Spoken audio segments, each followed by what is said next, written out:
बढ़ते इस महंगाई के दौर में अगर कोई अभिभावक अपने बच्चे को स्कूल में पढ़ने के लिए भेज देता है, लेकिन उसकी ट्यूशन फीस के लिए खर्च नहीं कर पाता है, आखिरकार क्यों? ग्रामीण क्षेत्र में अधिकतर ये चीज़ें देखने को मिलती है, जहाँ पर अभिभावक अपने बच्चे को स्कूल में दाखिला तो दिला देते हैं, लेकिन उसकी ट्यूशन की फ़ीस का खर्च नहीं उठा पाते हैं।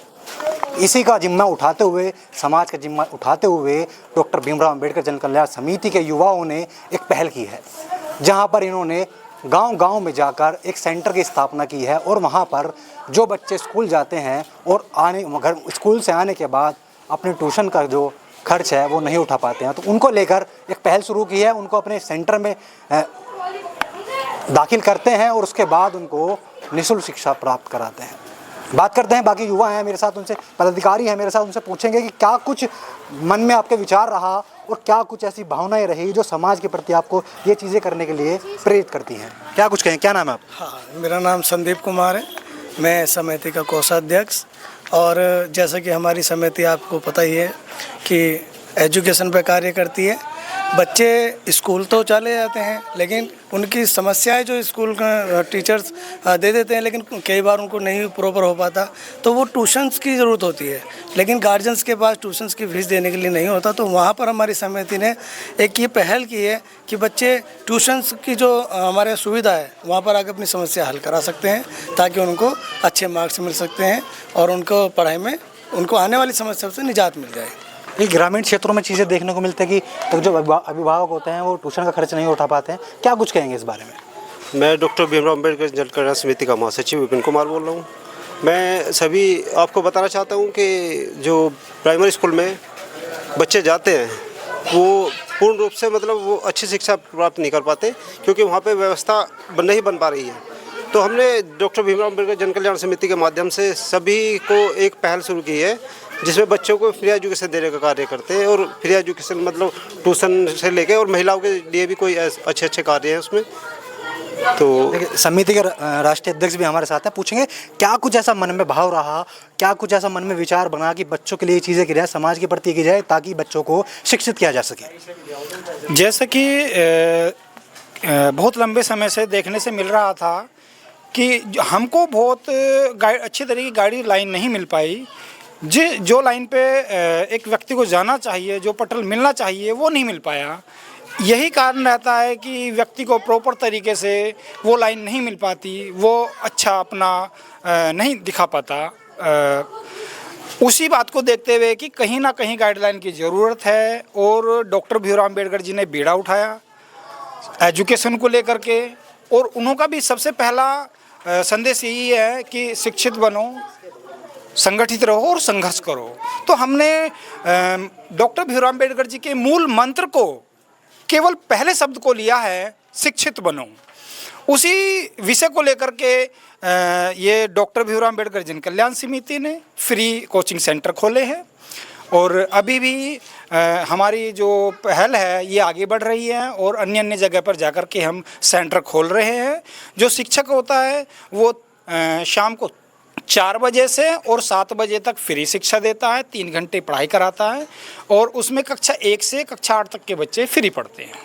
लगभग अभी तक कितने बच्चे आपके साथ जुड़े हैं जिनको आप फ्री शिक्षा दे रहे हैं? अभी हमारे सेंटरों पे करीब 200 से ज़्यादा बच्चे हैं, और आने वाले समय में हम कह सकते हैं कि ये संख्या बहुत अच्छी तरीके से और बढ़ पाएगी। ठीक है, युवा आप जो आदर गाँव के जो युवा हैं वो आपके साथ जुड़ रहे हैं, आपके साथ जो पहल है उसके साथ कदम से कदम मिला के चलें। क्या कुछ कहें उन युवाओं के लिए, और जो युवा आपसे जुड़ना चाहते हैं उनके लिए क्या कुछ कहेंगे? देखिए, युवाओं के ही भरोसे सब कुछ होता है। हमारे जितने भी युवा साथी हैं उनको हमको भरपूर सहयोग मिल रहा है, और उन्होंने कहा है कि आप अपने कदम आगे बढ़ाएंगे, हमारे कदम आपके साथ में हैं, क्योंकि मम्मी पापा का कार्य खेत खलियान का होता है, काम पे जाने का होता है। युवा साथी हमारा सहयोग करते हैं, और यहाँ पर भी हम आज ग्राम लड़पुरा में आए हैं, और यहाँ पर भी हमने देखा कि बहुत बड़ी भीड़। उन्होंने ये कहा है कि आपका सहयोग हम तन मन धन से आपके साथ में हैं। देखिए, इस महंगाई के बढ़ते दौर में शिक्षा बहुत महंगी होती जा रही है। क्या कुछ कहेंगे उन संस्थानों के लिए कि उनको इसके साथ थोड़ा जो पैसे हैं, जो फीस है, कम कर दी जाए, जिससे हर व्यक्ति, हर तबके का व्यक्ति, यानी गरीबी जो रेखा में जो व्यक्ति आता है वो इसको वहन कर सके? देखिए, गवर्नमेंट ने तो शिक्षा को ख़त्म करने का ही बीड़ा उठा लिया है। 30,000 प्लस विद्यालय देश भर में ख़त्म कर दिए और पिछले 11 साल के अंदर 95,000 प्लस विद्यालय भारत सरकार ने, उत्तर प्रदेश सरकार ने, अन्य प्रदेशों की सरकारों ने बंद कर दिए। डॉक्टर भीमराव अम्बेडकर जी ने ये कहा था कि एक विद्यालय खोलना 100 जेल बंद करने के बराबर होता है। अब ये आप अनुमान लगा सकते हैं कि जिस सरकार ने 30,000 प्लस विद्यालय बंद कर दिए हों और हजारों की संख्या में दारू के ठेके खोल दिए हों, तो वो देश की जनता को, देश के भविष्य को किस ओर लेकर के जा रहा है, ये आप पर निर्भर करता है कि वो आपके बच्चों के हाथ में किताब परोसता है या आपके बच्चों के हाथ में हथियार परोसता है। देखिए, अगर आप मन में ठान लेते हैं कि समाज के प्रति कुछ करना है और एक जज्बा लेके आप साथ चलते हैं, तो कदम से कदम मिलाने वाले लोग आपके साथ जुड़ते रहते हैं। देखिए, मेरे साथ देखिए हमने पदाधिकारी और भी हैं। देखिए, पैर में प्लास्टर हुआ है और तन मन धन, और देखिए इस समय संस्था के साथ जुड़े हुए हैं। क्या कुछ कहेंगे? देखिए, तमाम जो जगह पर आपने सेंटर खोले हुए हैं, क्या कुछ उन बच्चों के लिए कहेंगे, क्या कुछ अध्यापकों के लिए कहेंगे, क्या कुछ जो माता पिता हैं उनके लिए क्या कुछ कहेंगे जो महंगी शिक्षा वहन नहीं कर पा रहे हैं? सर, मैं तो यही कह पाऊँगा, मैं डॉक्टर जन कल्याण समिति, डॉक्टर भीमराव जन कल्याण समिति का संगठन मंत्री पद से, जो मेरे पे पद है, अधिकारी मतलब जो भी है, उसी के लिए मैं तो ये कहूँगा कि हमने जो ये डॉक्टर जन कल्याण समिति जो बनाई है, वो इसलिए बनाई है, हम साथ साथ शिक्षा तो लेके चले रहे हैं, साथ साथ जो भी गरीब बच्चे हैं, गरीब महिला हैं, गरीब जो परिवार हैं, उनको मतलब आर्थिक स्थिति के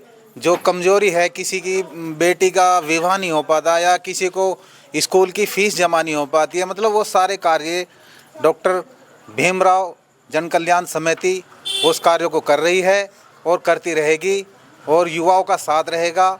और इसी कार्य को लेके मतलब और भी जो कार्य करने हैं हमारे समाज के उभारने के लिए, समाज को जागरूक करने के लिए, और डॉक्टर भीमराव अंबेडकर के विचारधारा को लेते हुए हम उनके पद चरणों पर चल रहे हैं।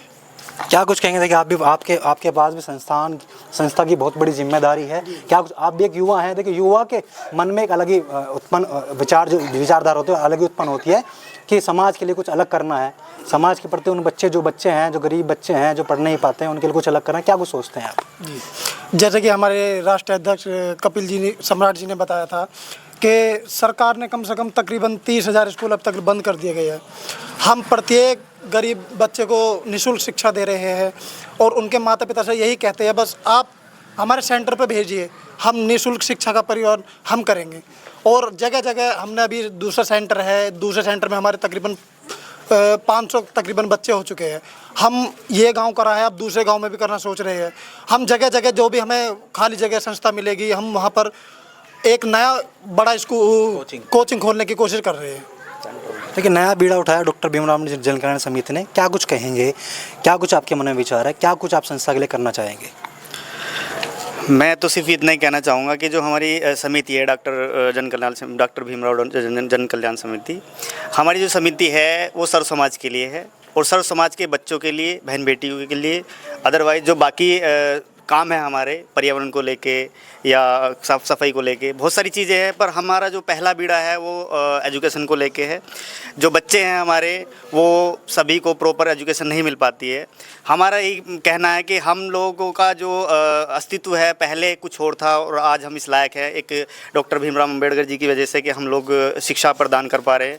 वो टाइम दौर था जब हमें शिक्षा के लिए बैठने की जगह भी नहीं थी, पर आज उन लोगों ने, हमें बाबा साहब ने हमें इस लायक खड़ा कर दिया है कि आज हम बड़े से बड़े और बड़े से बड़ी यूनिवर्सिटी में जाके पढ़ सकते हैं, छोटी से छोटी यूनिवर्सिटी में पढ़ सकते हैं, गांव में हर एक स्कूल में जाके पढ़ सकते हैं।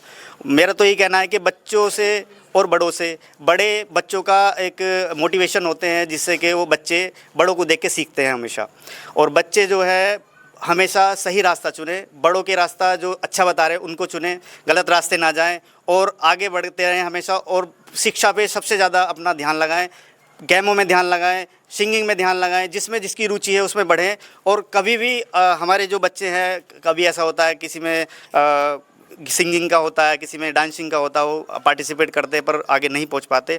हम ये चाहते हैं कि आने वाले समय में हमारी समिति और हमारे समाज के लोग, सर्व समाज के लोगों को लेके पार्टिसिपेट भी कराएगी, गेम भी कराएगी, इन्हें आगे तक पहुँचाने का काम करेगी।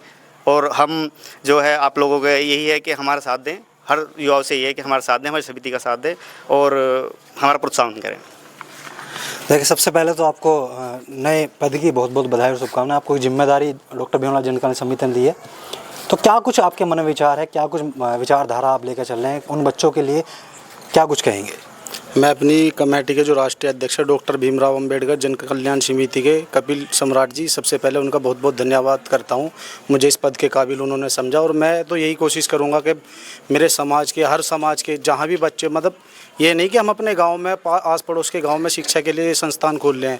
अगर हमारे पास किसी दूसरी जगह से भी, हमने अपने जो सोशल मीडिया अकाउंट है उन सभी पर अपने नंबर भी डाल रखे हैं, एक पोस्ट भी बना रखी है। अगर किसी को ऐसा लगता है कि उनके गांव में किसी चीज़ की, बच्चों के लिए शिक्षा की व्यवस्था नहीं है, तो वो हमें कॉन्टैक्ट कर सकते हैं।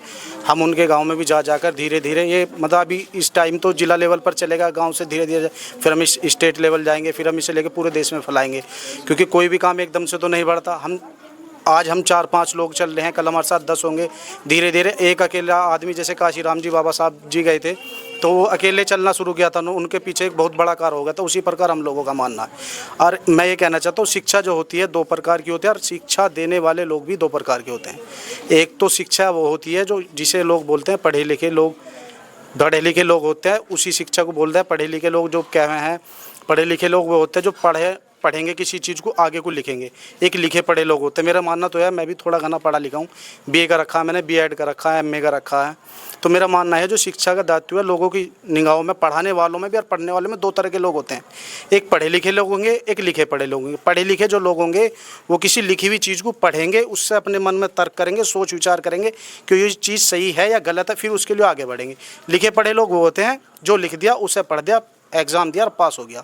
इसमें सोचने वाली बात है, हमारे कुछ किताबें ऐसी हैं, हम ये नहीं कह सकते जिस आदमी ने कोई किताब लिख दी वो गलत नहीं हो सकता है। इंसान गलतियों का पुतला कहा गया, राइटर भी गलत लिख सकता है। मैंने भी 8वीं क्लास में ऐसा पढ़ा कि एक बच्चा हंडिया खेत में दबाई, उससे पैदा हो गया। जबकि साइंस के अनुसार या आज के समय में, मेरी 20-25 साल की उम्र में, मैंने ऐसा देखा नहीं कि कोई बच्चा हंडिया में पैदा हो रहा।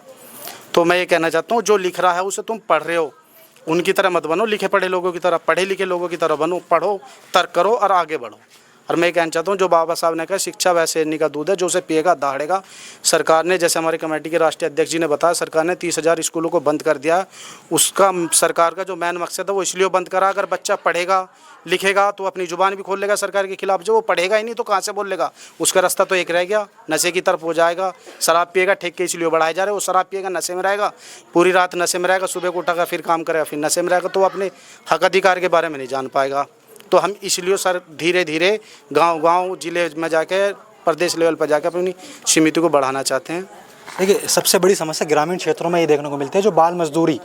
आपने सुना होगा कि लोग ग्रामीण क्षेत्रों में बाल मजदूरी, क्योंकि उनके पास एक समस्या का वो सामना करना पड़ता है कि उनके पास इतने पैसे नहीं होते कि वो अपने बच्चे का एडमिशन करा पाएँ। फिर वो उनको बाल मजदूरी के लिए भेज देते हैं। उन माँ बाप के लिए, उन बच्चों के लिए क्या कुछ कहना चाहेंगे? देखिए, बाल मजदूरी एक अपराध है, इस बारे में क्या कुछ कहेंगे? मैं उन अभिभावकों से, माँ बाप से और बच्चों से भी कहना चाहता हूँ, कोई बात नहीं, वो आदमी की स्थिति निर्भर करती है, आदमी को क्या करना क्या नहीं करना। क्योंकि फिल्मी डायलॉग भी ये चल रहा है कि आदमी मायने न रखता, उसे क्या करना, उसकी स्थिति बताती है उसे क्या करना। अगर किसी बच्चे की स्थिति खराब है, वो हमारे संज्ञान में है, अगर नहीं भी है, कोई हमें उसे हमारे संज्ञान में ला रहा है, तो हम उसकी स्थिति को तो नहीं सुधार सकते, मगर उसकी शिक्षा की स्थिति को सुधारने का काम करें। जहाँ तक हमसे हो सकेगा हम उसे शिक्षा प्रोवाइड कराएंगे। पहले अपने निःशुल्क कोचिंग संस्थान चल रहा है, उसमें शिक्षा देंगे, फिर उसके बाद उसका स्कूलों में भी एडमिशन कराएंगे, यूनिवर्सिटी तक भी उसका एडमिशन लेके जाएंगे। जहाँ तक उसकी पढ़ने की इच्छा है, हमारी समिति ने ऐसे कर रखा, जो बच्चा जहाँ तक पढ़ना चाहता हो, हम तन मन धन से उसके साथ हैं। देखिए, तमाम लोगों के आपने विचार सुने होंगे, जो एक बीड़ा है जो समाज को जागरूक करने का, समाज को शिक्षित करने का। अगर किसी अभिभावक के पास बच्चे को पढ़ाने के लिए और ट्यूशन फीस के लिए पैसे नहीं हैं, तो आप डॉक्टर भीमराव अंबेडकर जन कल्याण समिति के साथ जुड़कर अपने बच्चे को शिक्षित कर सकते हैं, और आगे की जो पढ़ाई है वो जन कल्याण समिति कराएगी बच्चे की।